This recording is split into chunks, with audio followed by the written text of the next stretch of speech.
Good morning छात्रों।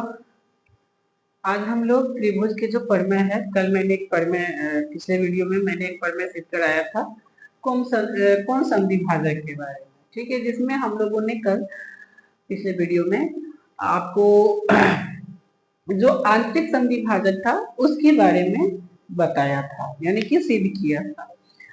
आज उसी का सेकेंड केस, ठीक है ना, आज सिद्ध करेंगे हम लोग। सेकेंड केस में क्या है कि वाहितम संधिभाजित, है ना, कि वाहितम संधिभाजित कैसे होता है और किस प्रकार से अगर किसी त्रिभुज के एक कोण को वाहितम संधिभाजित किया जाए तो उसके जो रेखाएं होती हैं आपस में क्या होगी, उसका अनुपात जो होता है वो बराबर होता है। ठीक है ना, जो अन्य दो भुजाएं होंगी उनका अनुपात बराबर होगा।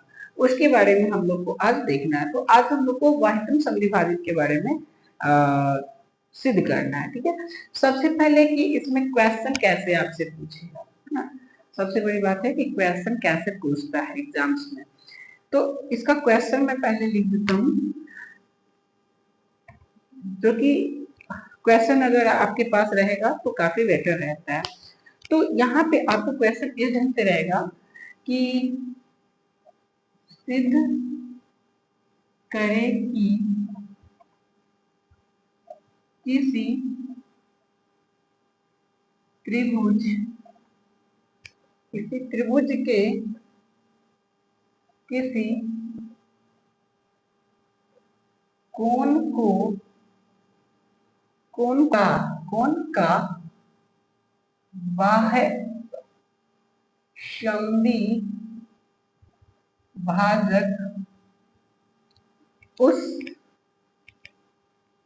भाजक उस कोण को बनाने वाली भुजाओं के सम्मुख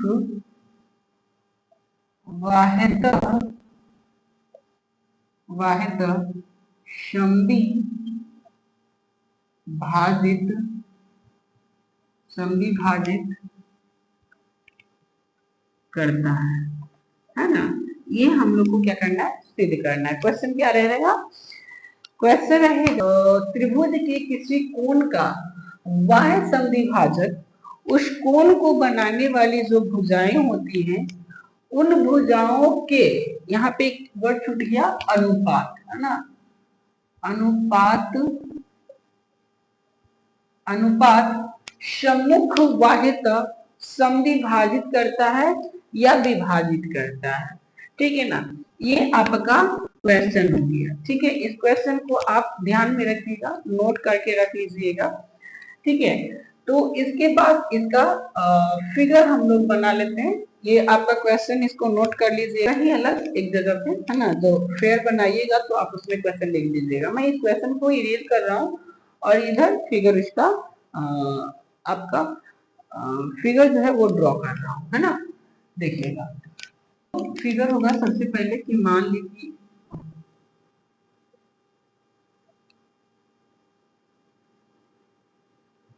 इस प्रकार से एबीसी एक, है ना, एबीसी क्या है, आपका त्रिभुज है। ए बी सी एक त्रिभुज है। ए को ना आगे बढ़ाते हैं हम लोग ई पॉइंट तक। ठीक है, कहां तक, ई पॉइंट तक बढ़ा देते हैं और इस लाइन को भी आगे जो है वह डी तक बढ़ाते हैं और इसको इस ढंग से संधि भाजित करते हैं, है ना। इस ढंग से क्या कर देते हैं, संधि भाजित करते हैं और यहाँ से एक और पॉइंट जो है इस लाइन के समानांतर, है ना, इस लाइन के समानांतर एक लाइन ले लेते हैं। तो अब इसको हम लोग सिद्ध करते हैं। ये आपका फिगर हो गया। फिगर एग्जैक्ट ऐसा ही रहेगा। इस फिगर के हिसाब से अभी हम लोग लिखते हैं। पहले तो हम लोग सबूत लिखते हैं, है ना, कि सबूत क्या है इसका, क्या है। सबसे पहले कि मान लीजिए कि एबीसी क्या है, एक त्रिभुज। तो माना कि ए बी सी एक त्रिभुज, जिसमें एक रेखा एडी, एक रेखा कोण सी ए ई को वाहित समद्विभाजित करता है। ठीक है ना, क्या करता है? वाहित समद्विभाजित करता है तथा यह जो है यह BC के बढ़े हुए भाग D पर मिलता है।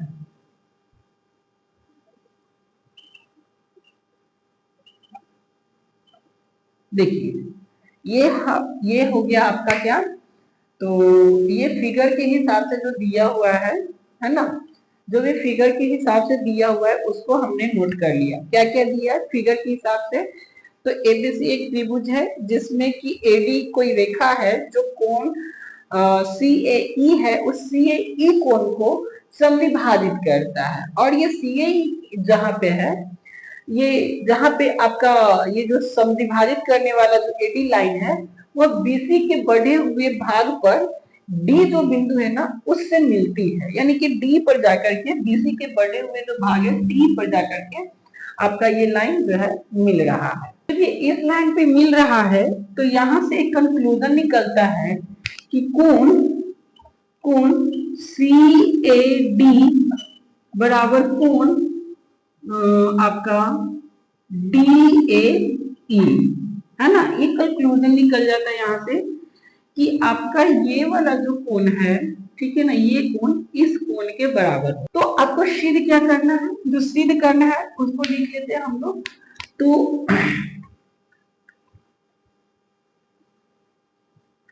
सिद्ध करना है कि आपका जो BD है, BD अनुपात CD बराबर AB अनुपात AC, अर्थात कि BD बटा CD बराबर AB बटा AC। यही हम लोगों को सिद्ध करना है। क्या सिद्ध करना है? कि BD जो है BD बटा CD बराबर AB बटा AC। ये क्या करना है हम लोग को? सिद्ध करना है। सिद्ध करने से पहले हम लोग यहाँ पे कुछ रचनाएं करेंगे, ठीक है ना, उसके बाद आगे हम लोग बढ़ेंगे। तो पहले हम लोग रचना कर लेते हैं। रचना क्या होगा आपका, ध्यान से देखिएगा। रचना में हम लोग क्या कर रहे हैं कि A को D से मिलाते हैं, है ना। A को D से मिलाया तथा A को D से मिलाया, A को D से मिलाया तथा C को F से मिलाया एवं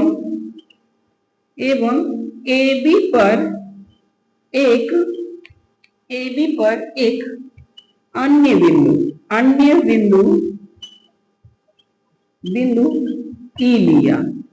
क्या लिया है? E लिया है ना। AB पर ही क्या लिया? एक अन्य बिंदु लिया है जिसका नाम E है। इससे क्या होता है कि AD एवं CF एक दूसरे के समांतर है। क्या है? समांतर। कैसे है? देखिएगा, ये जो लाइन है आपका इस लाइन का समानांतर है। तो क्या है कि AB जो है CF का क्या है? समानांतर है। अर्थात कि AB समानांतर CF, इस चीज को कंसीडर करके हम लोग रखेंगे क्योंकि आगे इसका जरूरत पड़ने वाला है ना। इस चीज को क्या करेंगे? कंसीडर करके रखेंगे, आगे इसका जरूरत पड़ेगा। ठीक है, तो ये आपका साबित हो गया, यानी कि प्रमाण यहीं से हम लोग चल रहे हैं, सिद्ध करना है, रचना आपका दिया हुआ है। ठीक है, अब हम लोग यहाँ से प्रूफ करना शुरू करते हैं। रचना उचना हो गया ना, इसके बाद तो देखिए अब प्रमाणित करते हैं इसको, है ना। प्रमाण, प्रमाण में क्या है आप देख लीजिए। प्रमेय में मैंने दो कोण को बराबर किया था, एक कोण CAD बराबर कोण DAE, चूंकि है ऑलरेडी प्रमेय से है ना, प्रमेय से ये बराबर है आपका, ये कोण और ये कोण क्या है, बराबर है। ठीक है, अच्छा अब ये कोण और ये जो कोण होगा एक दूसरे का एकांतर कोण होगा, क्योंकि ये जब समानांतर है इसलिए प्रतिच्छेदक लिखा है, तो तिरछा तिरछी जो कोण होता है क्या होता है आपका बराबर होता है, अर्थात कोण CAD बराबर कोण ACF। ACF क्या है, एकांतर कोण है, एकांतर कोण से ये आपका बराबर हो गया कोण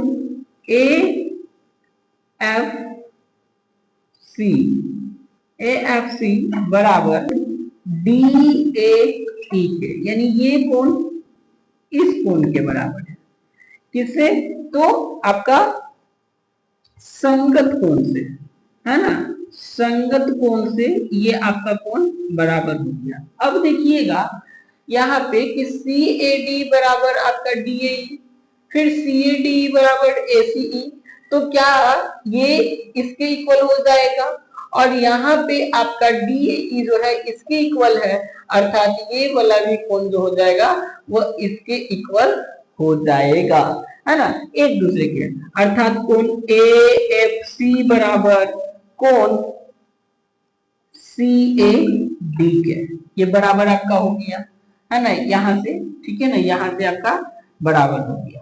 अब नेक्स्ट यहाँ पे और आएगा जो आपका AFC कोण है, यह आपका ACF के, कोण ACF के भी बराबर हो जाएगा, अर्थात यहाँ पे सभी कोण क्या हो गए, बराबर। अब देखिएगा इस त्रिभुज में कि जब दो रेखाएं आपस में बराबर हो, सॉरी दो कोण किसी भी त्रिभुज कि कोण AFC यानी ये कोण और कोण CAD ये कोण आपस में बराबर था, उसी प्रकार नेक्स्ट आइए AFC बराबर कोण ACF, अर्थात ये कोण और ये कोण क्या हो गया, बराबर हो गया। इस छोटे से त्रिभुज में ये कोण और ये कोण क्या है, बराबर है।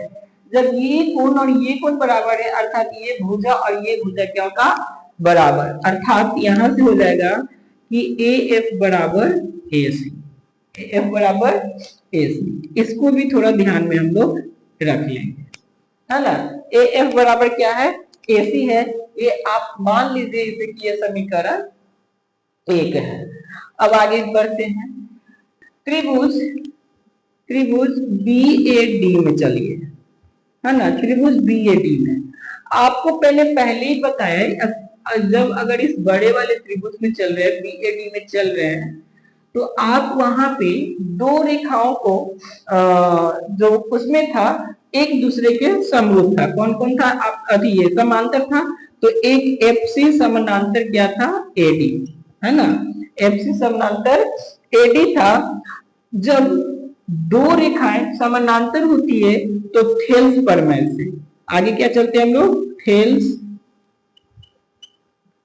प्रमेय से, ठीक है ना, थेल्स प्रमेय से आइए। जब थेल्स प्रमेय से आते हैं तो क्या होता है, थेल्स प्रमेय क्या कहता है कि जो अनुपात होता है भुजाओं का, वो अनुपात क्या होता है, बराबर होता है, अर्थात कि BF बटा आपका AF हो गया बराबर, ठीक है ना, BC, है ना, BC बटा आपका CD, BC बटा CD हो गया। अब यहाँ पे पूरी करने के लिए हम लोग दोनों ओर एक जोड़ने पर, यानी अर्थात कि हम लोग दोनों जो बराबर के साइड में है एक एक ऐड करेंगे, एक एक क्या करेंगे, ऐड करेंगे, यानी कि बी एफ ए बटा ए एफ प्लस 1 बराबर बी सी बटा सी डी प्लस 1। अब यहां से देखिएगा ये हो जाएगा B F plus A F बटा ए एफ बराबर B C plus C D बटा सी डी, ऐसा आएगा। अब यहां देखिएगा थोड़ा सा, B F plus A F बराबर ए बी, बराबर क्या लिख सकते हैं, ए बी लिख सकते हैं। यहां से देखिएगा कि B F plus A F बराबर क्या हो गया, ए बी हो गया, और नीचे जो है वो रहने देते हैं। अब यहाँ पे आइए, B C plus C D बराबर लिख सकते हैं बी डी, और नीचे में आपका सी डी रह जाएगा। अब यहाँ पे आइए समीकरण एक से, समीकरण एक से, ठीक है। समीकरण एक क्या था, समीकरण एक में था कि ए एफ बराबर ए सी, तो हम लोग ए एफ के जगह पे ए सी रख सकते हैं, है ना, ए सी रख सकते हैं। अर्थात क्या हो जाएगा, ए बी बटा ए सी बराबर बी डी बटा, ये आपका हो गया। अब इसी को अनुपात में या ऐसे भी लिख सकते हैं कि ए बी अनुपात ए सी बराबर बी डी अनुपात सी डी, यही आपका प्रूफ हो गया, है ना। यही क्या करना था, प्रूफ करना था, जो आपका प्रूफ हो चुका है, ठीक है ना। तो इस प्रकार से हम लोगों ने इस प्रमेय को सिद्ध कर लिया। ये बाह्यतम समद्विभाजक का था, इसके पहले वाला क्या था, अंतः समद्विभाजक था, और ये बाह्यतम समद्विभाजक है। तो इस प्रकार से इसको हम लोगों ने क्या कर लिया, सिद्ध कर लिया। इसके ऊपर भी क्वेश्चंस आते रहते हैं, है ना। कई बार आपको ऐसा क्वेश्चन पूछ देगा कि बाह्यतम समद्विभाजक होगा तो क्या हो गया, या आंतरिक समद्विभाजक होगा तो उनकी भुजाओं का अनुपात क्या होगा, या भुजाओं का अनुपात दे देने के बाद भी विलोम भी पूछ सकता है। तो इसको आप याद रखिएगा। और दूसरा है कि एग्जाम में कभी कभी डायरेक्ट आपको जो प्रमेय हम लोग लिख रहे हैं या कि जो सिद्ध करा रहे हैं प्रमेय, इस प्रमेय को ही डायरेक्ट सिद्ध करने के लिए पूछ देता है। क्वेश्चन आपको दे देगा, जो मैंने पहले क्वेश्चन लिखवाया उस ढंग से क्वेश्चन दे देगा और डायरेक्ट बोलेगा कि आपको इसको सिद्ध करना है। और ऐसे क्वेश्चन जो होते हैं आपके एग्जाम में बेसिकली 5 नंबर में आते हैं। अर्थात आपको अगर प्रमेय सिद्ध करने आ रहा है तो वहां से आप 5 नंबर आसानी से गेन कर सकते हैं, ठीक है ना। तो ये एग्जाम पॉइंट ऑफ व्यू से ये जितने भी प्रमेय अभी मैं सिद्ध करवा रहा हूँ, चाहे थेल्स हो, थेल्स का विलोम हो, चाहे अंतः समद्विभाजक हो, बाह्य समद्विभाजक हो, इसके अलावा और भी आएगा। और पाइथागोरस प्रमेय भी अभी बाकी है, जो कि इम्पोर्टेंट है। प्रमेय में दो प्रमेय जो है ना काफी ज्यादा इम्पोर्टेंट रखता है। एक तो थेल्स प्रमेय, थेल्स का विलोम उसके साथ साथ इम्पोर्टेंट रखता है, और एक पाइथागोरस, ठीक है ना। तो बहुत ही ज्यादा इम्पोर्टेंट प्रमेय ये सब होते हैं। तो इस सब को हम लोग क्या करेंगे, आप लोग इसको कंसीडर करके रखिएगा, ताकि एग्जाम में अगर कभी आ भी जाए ना तो ये क्वेश्चन 5 नंबर आराम से मिल जाएगा, ठीक है। तो आज जो इस वीडियो में हम लोग इतना ही डिस्कस करते हैं। नेक्स्ट वीडियो में इसके आगे डिस्कस करेंगे, जो नेक्स्ट इसका प्रमेय होगा उसके बारे में, ठीक है।